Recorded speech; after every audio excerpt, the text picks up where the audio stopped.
పరమపురుషునితో పరాచకాలు. పేరు దండపాణి. వయస్సు 64 సంవత్సరాలు. ఊరు పూండి. నా బాల్యం నుంచి శ్రీ స్వామిని చూస్తున్నాను. శ్రీ స్వామి మొదట్లో తమను ఫోటో తీయడానికి అంగీకరించేవారు కాదు. భక్తులు చాలాసార్లు వేడుకున్న తర్వాత వారు అంగీకరించారు. పయన్గోయల్ ఈశ్వరాలయంలో శ్రీ స్వామి కూర్చుని ఉన్నప్పుడు గుడియాత్తం డాక్టర్ అన్నామలై గారు మొదటిసారి శ్రీ స్వామికి ఫోటో తీశారు. మాకు టీ కొట్టు ఉండేది. కొట్టు ముందు బెంచి వేసి ఉంచేవాళ్ళం. శ్రీ స్వామి కొట్టు వైపుకు వస్తే ఆ బెంచి మీద కూర్చునేవారు. నేను టీ కలిపి ఇస్తే త్రాగేవారు. ఒకరోజు శ్రీ స్వామి బెంచి మీద కూర్చున్నప్పుడు వారి భక్తుడైన ఒక వ్యక్తి శ్రీ స్వామి పాదంలో ఎర్రచీమలు కుడుతూ ఉండడం చూసి నాతో, మొదలియార్, స్వామిని ఎర్రచీమలు కుడుతూ ఉంటే చూస్తూ కూర్చున్నావా అన్నాడు. నేను కొట్టు లోపలికి వెళ్ళి కిరోసిన్ తెచ్చేసరికి శ్రీ స్వామి లేచి నించున్నారు.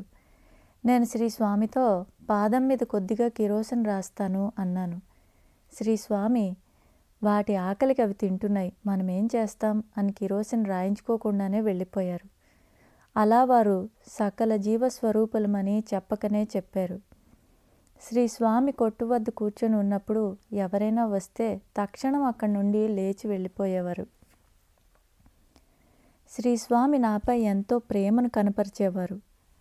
నేను వారితో చాలా చనువుగా ఉండేవాణ్ణి, పరిహాసాలు ఆడేవాణ్ణి. సిగరెట్ ఇచ్చి వారితో పొగ బయటకు రాకూడదని చెప్పేవాణ్ణి. అప్పుడు వారు సిగరెట్ పీల్చినంతసేపు పొగ బయటకు వచ్చేదే కాదు. మళ్ళీ శ్రీ స్వామిని పొగ బయటకు వదలమంటే ఇక రైలు ఇంజన్ పొగలాగా గుప్పు గుప్పును పొగ వదిలేవారు శ్రీ స్వామి. అలా వారితో ఎప్పుడూ నేను ఆడుకునేవాణ్ణి. వారంటే ఇష్టం ఎక్కువై వారిని కౌగిలించుకునేవాణ్ణి. వారి వెంటే వెళ్ళేవాణ్ణి. వారు చొక్కా మీద చొక్కా వేసుకొని ఉండేవారు. చొక్కాలన్నీ విప్పి చూస్తే పురుగులు, సిగరెట్లు, బీడీలు ఉండేవి. వారితో ఉండడం నాకు ఇష్టంగా ఉండేది. వారి సన్నిధి మహదానందంగా ఉండేది. వారు దేహభ్రాంతి లేని మహానుభావులు. నీకోసం నేనున్నాను. పేరు శ్రీమతి మార్గమ్మ అలియాస్ సన్మార్గమ్మ. వయస్సు 68 సంవత్సరాలు. ఊరు పూండి. శ్రీ స్వామి సంచారం చేస్తున్న రోజుల్లో మా ఇంటికి వచ్చేవారు. ఇంటి లోపలికి ఎప్పుడూ వచ్చేవారు కాదు. మా ఇంటి బయట ఉన్న అరుగు మీద కూర్చునేవారు. భోజనం పెడితే భోజనం చేసి వెళ్ళేవారు.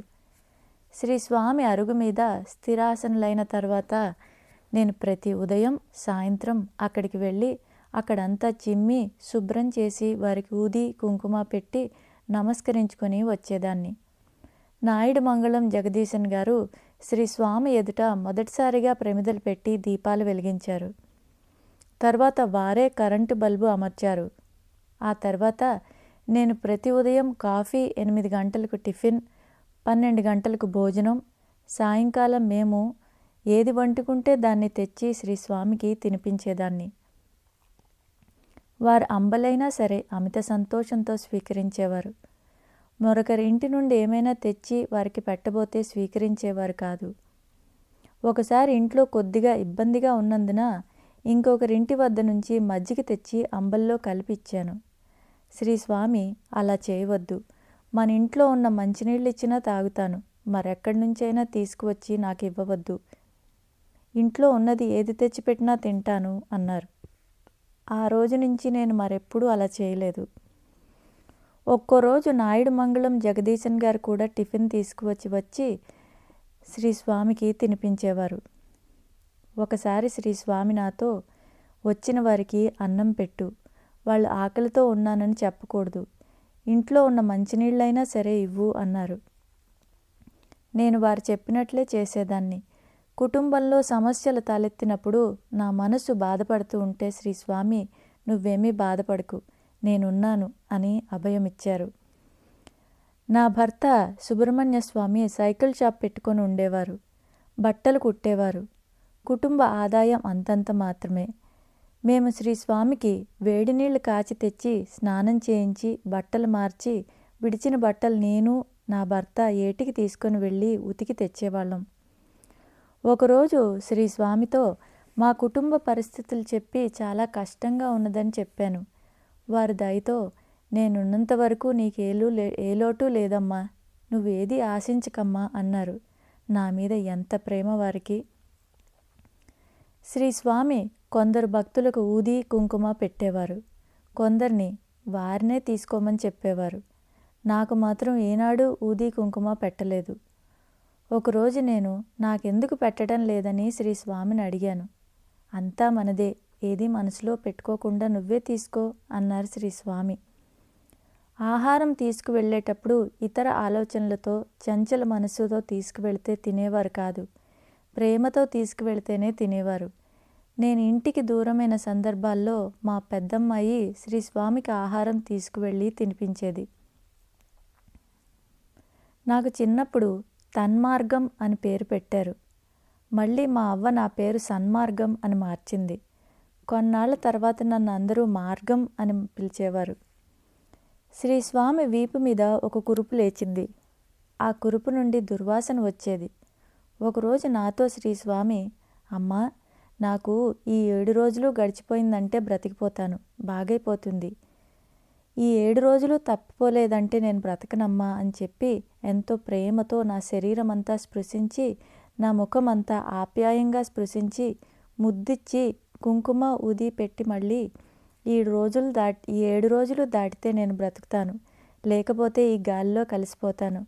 అప్పుడు మీ ఇంటిలో స్తంభం దగ్గర ఉంటాను, నేను ఎక్కడికి వెళ్ళను అన్నారు. తర్వాత నన్ను ఆశీర్వదించారు. సరిగ్గా 7వ రోజున వారు మహాసమాధి చెందారు.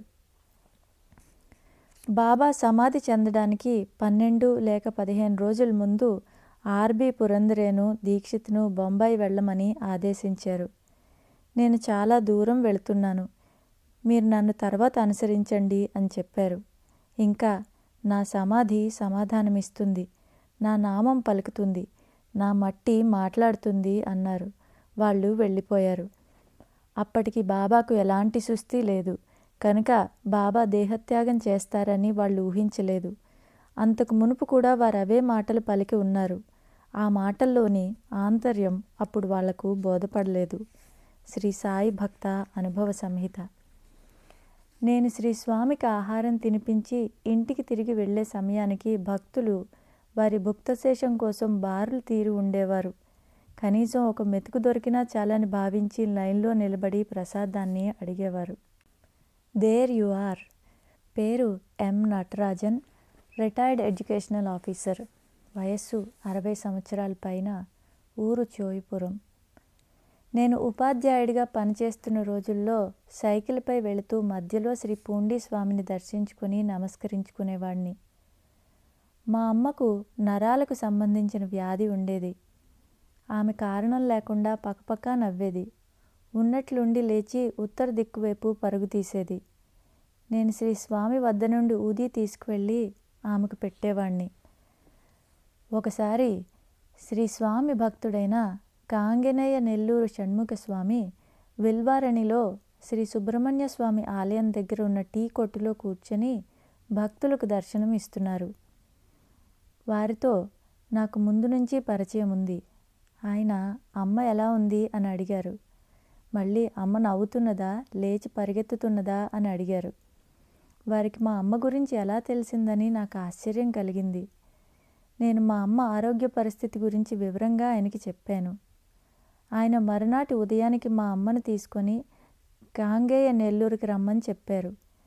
నేను అలాగే మా అమ్మను తీసుకొని కాంగేయ నెల్లూరులోని వారింటికి ఎదురుగా ఉన్న గుడిలో వారు ధ్యానం చేసుకుంటున్న సమయంలో అక్కడికి వెళ్ళాను. నేను మా అమ్మ వారి ఎదుట నిలబడగానే మా అమ్మకు విపరీతంగా నవ్వు వచ్చి క్రింద పడి మట్టిలో దొర్లుతూ నవ్వడం మొదలుపెట్టింది. అప్పుడు షణ్ముఖ స్వామి కళ్ళు తెరిచి వారు కూర్చుని ఉన్న రాయిని గట్టిగా కొట్టి పరిగెత్తి వెళ్ళిపో అన్నారు. వెంటనే మా అమ్మకు స్పృహ వచ్చి లేచి కూర్చున్నది. వారు ఊది ఇచ్చి, అమ్మకు ఊది ఇచ్చి బస్సు ఎక్కించిరా అన్నారు. నేను అలాగే అమ్మను బస్సు ఎక్కించి వారి వద్దకు తిరిగి వచ్చిన వెంటనే పూండిలో తండ్రి దగ్గరికి వెళదాం పదా అంటూ వారితో పాటు నన్ను కూడా పూండికి బయలుదేరదీశారు. ఇద్దరం కాలినడకన శ్రీ పూండి స్వామి సన్నిధికి చేరుకున్నాం. షణ్ముఖ స్వామి శ్రీ పూండి స్వామితో, తండ్రి, ఇతను అమ్మను తీసుకువచ్చాడు, అమ్మను పంపించి వేశాను అని చెప్పారు. శ్రీ స్వామి మంచిది, సుడిగాట్లో రాళ్ళు మట్టి తినడం వదిలి ఇక్కడేం పని అని అన్నారు. మళ్ళీ వారు మంచిది వెళ్ళిరా అంటూ నాకు ఊది పెట్టి అమ్మ కోసం కూడా ఊది ఇచ్చారు. శ్రీ స్వామి ఇచ్చిన ఊదిని అమ్మకు ప్రతిరోజు పెట్టేవాణ్ణి. ఆ తర్వాత మా అమ్మ ఎప్పుడూ ఆ వ్యాధితో తిరిగి బాధపడలేదు. ఒకసారి మా పెద్ద కూతురికి అమ్మవారు వచ్చింది. తగ్గిపోయి మళ్ళీ వారం రోజులకు తిరగబెట్టింది. ముఖానికి బొబ్బలు ఎక్కువగా వచ్చాయి. నేను శ్రీ స్వామి సన్నిధికి వెళ్ళి వారితో పాప విషయం చెప్పగానే వారు ఊది ఇచ్చి ఏదో మాట్లాడారు. వారు ఏమన్నారో నాకు అర్థం కాలేదు. వారిచ్చిన ఊది మా పాపకు పూశాను. ఆ రాత్రి చాలాసేపటి వరకు నిద్ర రాలేదు. నిద్ర పట్టాక ఒక స్వప్నం వచ్చింది.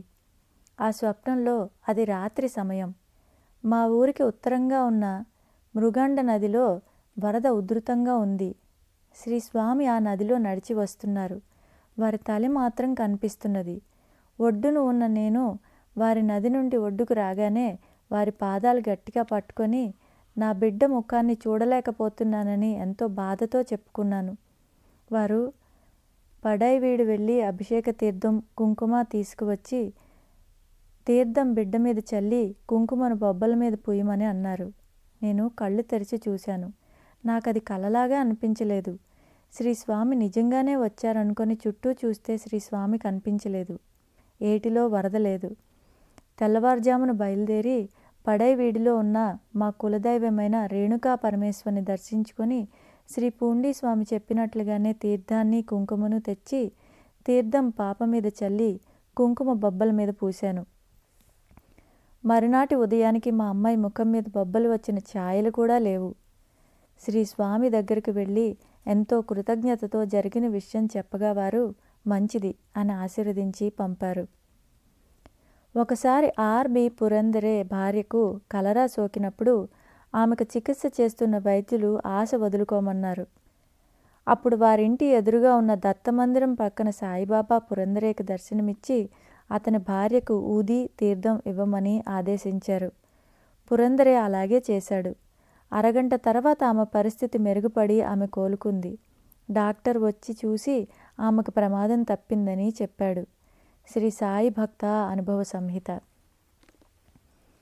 ఒకసారి ఒక వృద్ధుడు తాను కొన్న బంగారు గొలుసు శ్రీ స్వామి మడలో వేశాడు. ఆ సమయంలో శ్రీ స్వామి ధ్యానస్థులే ఉన్నారు. అతను ఆ గొలుసును మళ్ళీ తీసుకుందామని శ్రీ స్వామి మెడలో అలాగే ఉంచేశాడు. ఈ విషయం నిర్వాహకులకు చెప్పలేదు. నిర్వాహకులకు ఆ విషయం తెలియకపోవడంతో అతి దాని యజమానికి తిరిగి ఇవ్వడానికి దానిపై విచారణ జరిపి ఇవ్వవలసి వచ్చింది. ఆ రోజు రాత్రి నేను ఒక కవితను రాశాను. ఆ కవిత భగవంతుణ్ణి నిందిస్తూ రాసింది. మరోరోజు ఎప్పట్లాగానే స్కూలుకు వెళ్లే సమయంలో శ్రీ స్వామిని దర్శించుకున్నాను. అది కవిత, అభిమానం ఇంకా వదల్లేదా అన్నారు శ్రీ స్వామి. శ్రీ స్వామి సర్వజ్ఞతకు ఆశ్చర్యంతో నాకు నోట మాట రాలేదు. అన్నీ తెలిసిన గురువుపై అలా రాసినందుకు మనస్సులోనే శ్రీ స్వామిని క్షమించమని వేడుకున్నాను. శ్రీ స్వామి దయతో క్షమించారు. అప్పుడు నేను మనశ్శాంతితో స్కూలుకి వెళ్ళి తిరిగి ఇంటికి వెళుతూ శ్రీ స్వామిని దర్శించుకొని మళ్ళీ వారిని క్షమించమని వేడుకున్నాను. ఆ రోజు రాత్రి బాగా నిద్ర పట్టింది. ఆ నిద్రలో చక్కని కల వచ్చింది.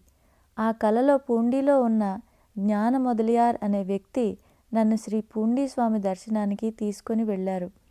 శ్రీ పూండీ స్వామి దేవలోకంలో ఉన్నారు. వారితో పాటు ఒక మహాత్ముడు కూడా ఉన్నారు. శ్రీ పూండీ స్వామి నన్ను చూసి నాకు అక్కడ ఉన్న చాలా బీరువాలు తెరిచి చూపించారు.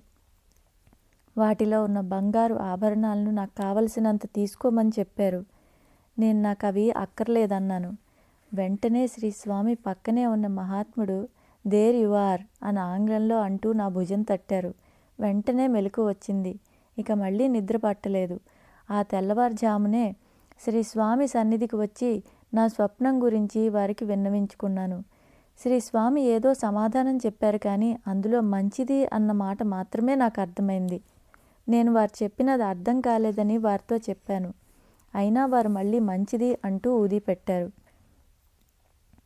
శ్రీ స్వామి మహాసమాధి చెందటానికి సంవత్సరం ముందు నేను కాట్పాటిలో బీఈడీ చేశాను. పరీక్షల సమయంలో శ్రీ స్వామి ఆశీర్వచనం కోసం పూండి వచ్చాను. నాతో పాటు పూండి నటరాజన్ శ్రీ స్వామి దర్శనానికి వచ్చారు. అతడు తన జేబులో నుంచి ఒక పెన్ను తీసి శ్రీ పూండి స్వామికిచ్చి దానిని ఆశీర్వచనాలతో నాకు అందజేయవలసిందిగా వారిని కోరాడు. వారు ఆ పెన్ను నాకు ఇచ్చారు. వారి కృప వల్ల బీఈడీ పాస్ అయినాను. తర్వాత అసిస్టెంట్ ఎడ్యుకేషనల్ ఆఫీసర్గా పనిచేశాను. వారి దయ వల్ల ఎంతో ప్రశాంతంగా ఉంటున్నాను. శ్రీ స్వామి కృప వలన మా కుటుంబం అంతా చల్లగా ఉంది. నాకు ఒక అబ్బాయి, 3 అమ్మాయిలు. అందరికీ వివాహం అయిపోయింది. అందరూ సంతోషంగా ఉన్నారు. అంతా శ్రీ స్వామి అనుగ్రహమే.